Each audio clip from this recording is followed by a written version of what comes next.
চ্যানেলতে সবাইকে স্বাগত জানাই। দেখুন আজকে আমি আরেকটা নতুন রেসিপি নিয়ে চলে এসেছি। দেখুন আবাদি মাছ নিয়েছি, ধনেপাতা, আপনার আলু সরু সরু করে কেটে নিয়েছি, টমেটো একটা কেটে নিয়েছি সরু সরু করে। এটা দেখুন, এবার আমি একটু লঙ্কার গুঁড়ো দেবো, লবণ দিলাম,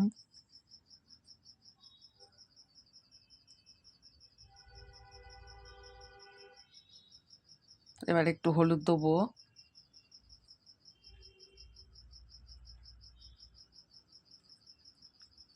এবার আমি মশলাটা দেবো। দেখুন কি কি দিই।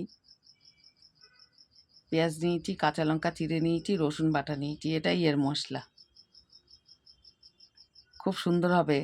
আমি এবার কাঁচা সরষের তেল দেবো, দিয়ে এবার এটাকে ভালো করে মিক্সড করে মাখিয়ে নেব, সুন্দর লাগবে। আবার টমেটো দেবো, ঘষে নিয়েছিলাম।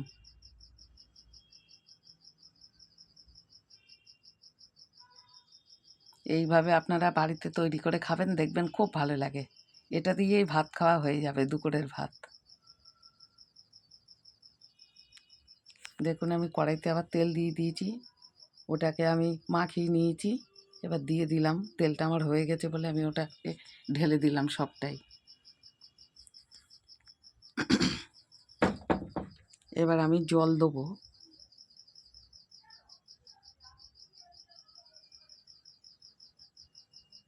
জলটা আমি পরিমাণ মতন দিয়ে দিলাম।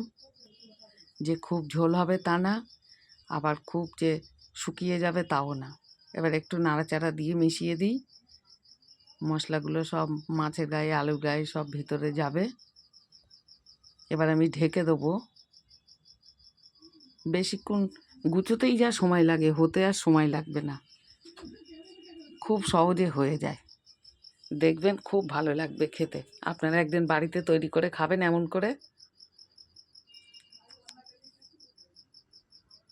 এবার দেখুন আমার মাছের হয়ে এসছে। এবার আমি পাশে একটা জায়গা নিয়েছি, ঢেলে নেবো তাতে। ভিডিওটা খুবই ছোট আছে, দেখবেন খুবই ভালো লাগবে। আর দেখার থেকে করে খাবেন আরও ভালো লাগবে। এই ঝোলটা দিয়েই ভাত খাওয়া হয়ে যাবে, জানেন তো, খুব ভালো। তাহলে ছাড়লাম, টাটা।